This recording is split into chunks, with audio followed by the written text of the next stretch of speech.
अल्हम्दुलिल्लाह अस्सलातु वस्सलामु अलैका या रसूल अल्लाह अम्मा बाद। सिलसिला है नाज़रीन के सवालों के जवाब देने का। नाज़रीन में से एक ने हमारे किसी वीडियो के कमेंट्स में सवाल किया है कि जो औरत अपने घरेलू कामकाज करती है, बच्चे की तरबियत करती है और बच्चे की वजह से जो तकलीफ़ मुश्किलात उठाती हैं, शौहर के लिए काम करती हैं, गोया कि घरेलू जो कामकाज एक औरत करती है, क्या इस पर भी उसको सवाब मिलता है? ये इनका सवाल है। मैं जवाब पेश करता हूँ, तवज्जो के साथ सुनिए। यकीनन इसमें क्या फ़जीलत है, क्या बरकतें हैं, आप सुने और अपने ईमान को ताज़गी पेश करें।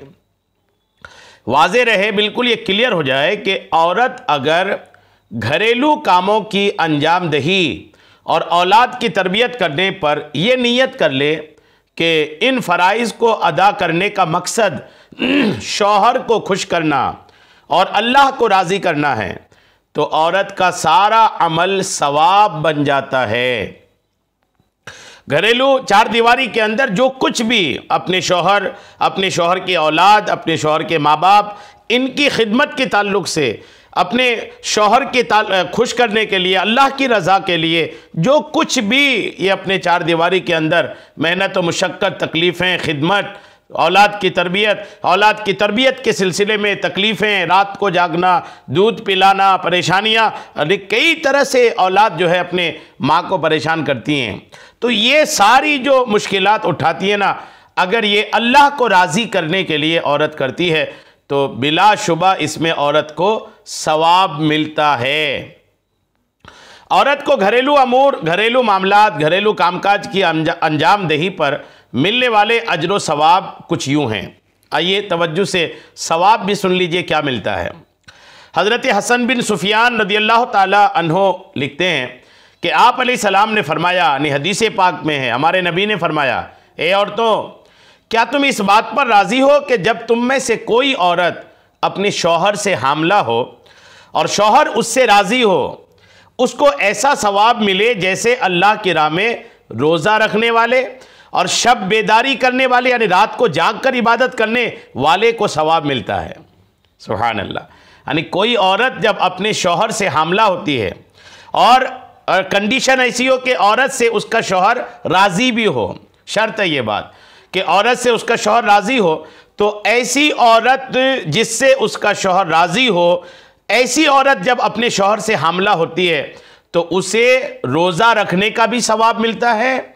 जी हाँ, रोज़ा रखने का, और रात भर जाग कर जो इबादत करते हैं उतना सवाब जो उनको मिलता है, ये हामला होने वाली औरत को भी अल्हम्दुलिल्लाह मिलता है। कितना प्यारा हुआ ना कि रोज़ा नहीं रखेगी, हमल के दौरान रोज़ा का सवाब मिलता रहेगा। रातों को जागकर इबादत नहीं करेगी, लेकिन फिर भी रातों को जागकर इबादत का सवाब भी मिलेगा। किस औरत को?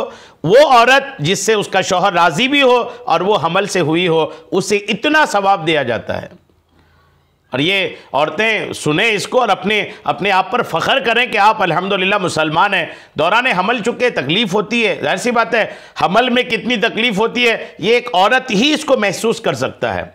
बताया भी नहीं जा सकता कि उसको बता करके पूरी तरह किसी के सामने कैफियत बयान किया जाए। हमल की तकलीफ़, पैदाइश की तकलीफ़, फिर उसके बाद बच्चे की तरबियत, शुरुआती 2-2.5 साल जो दूध पीने के दिन होते हैं, वो सारी तकलीफ़, ये जो है ना, इन तकलीफ़ों में अल्लाह करीम औरत को अल्हम्दुलिल्लाह रोज़ा रखने का भी सवाब देता है और साथ में अल्लाह करीम इन्हें रात भर जाग कर इबादत करने का सवाब भी अता फरमाता है। सुभान अल्लाह। और जब उसको दर्द ज़े होता है, यानी औरत को जब बच्चे की पैदाइश का दर्द शुरू होता है, लेबर पेन होता है, तो उसकी आँखों की ठंडक के लिए ऐसी नेमतें अल्लाह करीम ने छुपा रखी हैं जिसकी खबर आसमान और ज़मीन वालों को नहीं है। यानी जो दर्द ज़े है, पैदाइश का दर्द है, उस दर्द को बर्दाश्त करने की बदले में अल्लाह करीम ने ऐसी नेमतें तैयार कर रखा है जिसको आसमान वालों ने भी नहीं देखा, यानी फरिश्तों भी नहीं देखा, ज़मीन वालों ने भी नहीं देखा। ऐसी नेमत अल्लाह करीम ऐसी औरतों के लिए छुपा करके रखा है। सुभान अल्लाह। और बस जब वो वज़े हमल डिलीवर कर देती है, बच्चा पैदा हो जाता है, तो उसके दूध के हर घोंट जो उसका बच्चा पीता है और चूसने पर एक एक नेकी मिलती है। हर घोंट पर बच्चा एक एक घोंट पीता है और अल्लाह करीम उस औरत को एक एक नेकी देता रहता है। अगर बच्चे के सबब उसको रात को जागना पड़े, अगर कभी ऐसा हो कि बच्चे की वजह से जागना पड़ता है, कई बार जागना पड़ता है, अगर औरत को बच्चे की वजह से जागना पड़े तो अल्लाह ताला के रास्ते में 70 गुलाम आज़ाद करने का सवाब मिलता है। क्या तुम्हें मालूम है कि ये औरतें कौन हैं? ये नाजो नेमत से बसर करने वाली नेक औरतें हैं जो शौहर की नाफरमानी नहीं करती। शौहर की खिदमत करना यह सदका है। औरत का घरेलू काम करने का सवाब जिहाद के सवाब के बराबर है। जी हाँ, शौहर की खिदमत सदके का सवाब।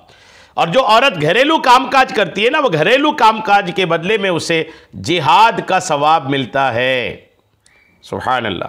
कंजुल उम्माल अल-फस्लुस्सानी फ़ी तरगीबात तख्तस्सु बिन निसा जिल्द 16 सफ़ा 169 में इस तरह की अहादीस पाक और रिवायात अल्हम्दुलिल्लाह मौजूद है।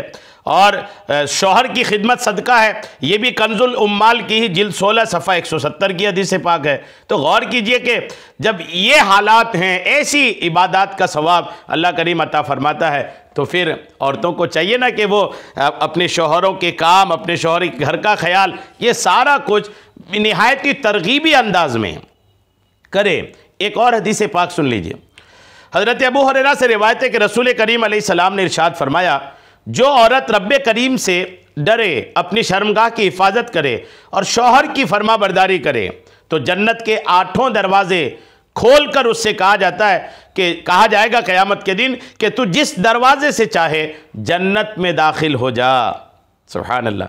मौजम औसत की हदीस नंबर 4715 है। तो बहरहाल औरत अगर अपने घर के कामकाज करती है तो उसे भी सवाब मिलता है। कितना मिलता है आपने सुना। औरत के घरेलू कामकाज में एक बड़ा काम उसकी औलाद की तरबियत है। औलाद की तरबियत पर कितना सवाब मिलता है आपने सुना। औलाद की तरबियत के ताल्लुक़ से तो यहाँ तक मैंने रिवायत पढ़ा कि जो औलाद की तरबियत करते हैं ना, तो उनको उतना ही सवाब अल्लाह करीम देता है उस तरबियत से जो उनका बच्चा करते चला जाता है। सुभान अल्लाह। तो ये सारा कुछ सवाब है और कामकाज का भी सवाब है। तफसीलात और भी मेरे वीडियोस इसमें हैं, इंशाअल्लाह मैं इसको अटैच करूँगा, आप उनको भी देखिएगा। अल्लाह करीम तमाम ख़वातीन इस्लाम को अपने घरेलू कामकाज सवाब की नीयत से करने की तौफ़ीक़ अता फ़रमाए। आमीन। बिजाहिन नबील अमीन सल्लल्लाहु तआला अलैहि वसल्लम।